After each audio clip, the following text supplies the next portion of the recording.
Hey guys, welcome back. So I just got back from a trip where I went to Georgia to visit my family, and then we drove to South Carolina to go to the beach. It was Litchfield Beach. It was amazing. But I had a really good idea for a makeup video, which is my super quick go-to, don't have a lot of time glam look, where it looks like you put a lot of effort into your makeup. In reality, you use very little products and it looks like you did a lot more to your face than you really did. So if you want to see how I got this look for quick and easy on the go makeup, stay tuned. I already went ahead and did all of my skincare routine. First did the cleanser, wash your face. Take care of your skin, people. Then I went in with the Tula Glow and Get It Cooling Brightening Eye Balm. Next was I did the Arbonne RE9 Intensive Renewal Serum. Of course, this is my hands down favorite. Like I said, I just got back from a vacation from South Carolina and I was on the beach. I have a little bit of peeling, as you guys can probably tell. And this actually saved my skin for the majority. Like this was pretty burnt, which is why I peeled, and so was this, but I burn easy. But this saved my skin. Oh my gosh, if I didn't have it, I'd probably have my whole face peeling by now. But this is one of my favorites from Arbonne. I use it in the morning, I use it at night, I go through it like water. It's awesome. If you want to check out more Arbonne stuff, I'll have a link set below. And yes, I know I'm an Arbonne consultant, but I'm going to give you the honest truth, because if I'm not gonna use it on my skin, I'm not gonna tell you to use it on your skin. It's just that simple. The next one I used was which I've talked about before, was the Tula 27 Moisture. This stuff is awesome. It's almost gone. It's like, seriously, almost gone. I love this stuff. It smells amazing. So first I'm gonna start off with Tula Face Filter. Alright, so the whole idea behind this is super quick, super simple, super easy. So we're going to use handy dandy beauty blender. Now again, always wet your beauty blenders down. I think everybody gets a little confused with that particular tip. I think people think that you're supposed to only wet it down in the beginning when you first buy it so that it stays large like this. No, wet it down before every single time you use it. It actually helps it keep it cleaner, I've noticed. They last longer. It makes your life a hell of a lot easier. It makes everything go on a lot smoother. And just wet it down. It takes a few seconds, and if you're like, oh, I forget every time. So do I. I just had to get up in the middle of the video and wet my beauty blender because I forget every single time. We're going to start off with contour. I'm going to use it to carve out my cheeks, carve out my eyes, carve out my forehead, fill in some of this patchy goodness, and carve out my neck. Now everybody gets really intimidated, apparently. I just found out everybody is a little intimidated when it comes to contouring. Contouring is not, it's not a scary thing. You can do as little as you want, you can do as much as you want. It's really just subjective. And if you're scared of screwing up, just practice. Practice with something. Like, I know that I've said before, e.l.f. has a really great, if you don't want to spend money, this is Anastasia Beverly Hills. This is one of my favorites, but I do, and I have, and I own the e.l.f. cream contour palette that works just the same. All you need is a little brush, you dip it into that color. It's almost the same exact match to the color I have in here. Sorry guys, I'm having a little bit of technical difficulties. I applied my concealer and didn't realize it was recording.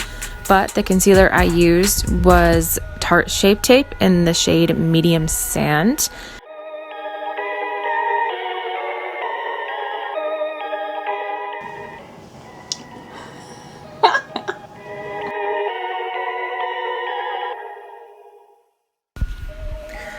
I decided to go back in with an angled brush with my contour cream I just used for my whole face and darken up my crease in my eyes just a little bit.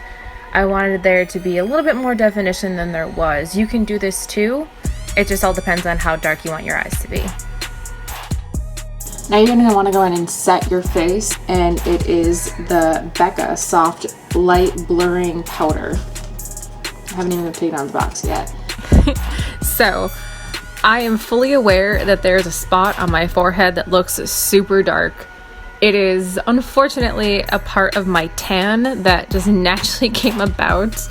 I tried rubbing it off afterwards, but it's just there. So I promise I blended it out. It's just unfortunately my actual skin.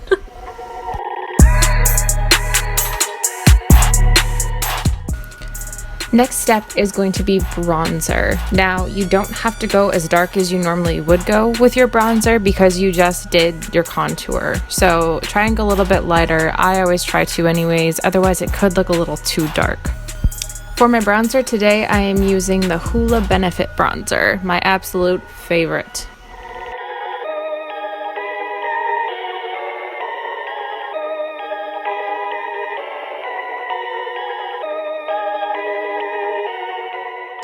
Alright, now you're going to take the same bronzer you just used. You're going to take one of your crease brushes that you would use, dip it in there, and you're just going to darken up that crease and that outer edge just a little bit. You're going to take whatever is left over.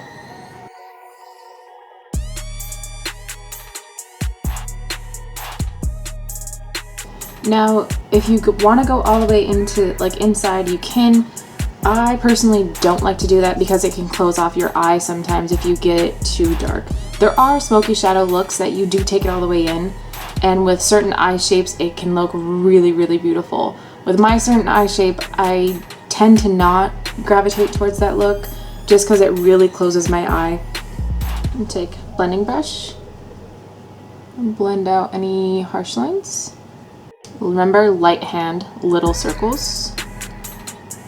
Alright, now we're going to go in with blush.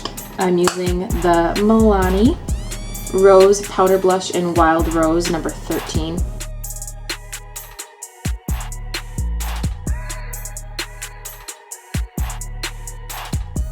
Eyebrows tie in your whole face. If I want to look like I actually try to put myself together, I will do my brows. They're usually like one of the first things I will do. So you want to fill in your brows. Mine's a little bit of a process, so I'm gonna hop off camera. I'll be right back. Next, we're gonna go in with our highlighter. I'm using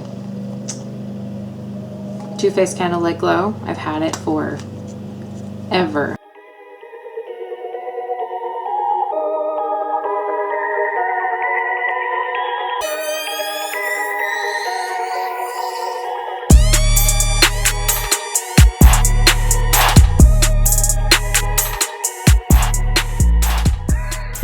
Now for mascara, I like to use multiple, specifically so that my mascara doesn't run. I always like to start with a regular mascara and finish with a waterproof. I've noticed that this helps the most if you ever have your the problem of your mascara running all the time. This helps a lot. I'm starting off with Smashbox Superfan, and then I'm finishing with Too Faced Better Than Sex Waterproof Mascara.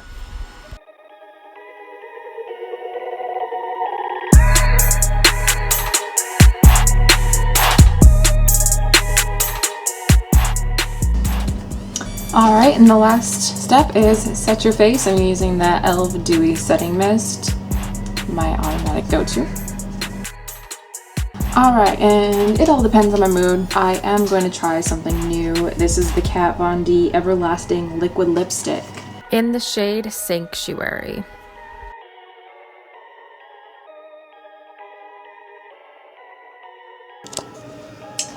Sorry guys, something happened to my ending video, which is why I'm in a new setting because I don't have any of my lighting up anymore. So this is the best light. But this is the final look. It's been about 20 minutes since I made the video. I no longer have lips on because I took them off anticipating to go somewhere, went to go download everything, realized it's not on there. So this was the final look. I hope that you guys liked it. If you want to see more, subscribe to me. I try to post it like once or twice a week. And if you liked it, give it a thumbs up, and hopefully I'll see you guys for the next video. Bye!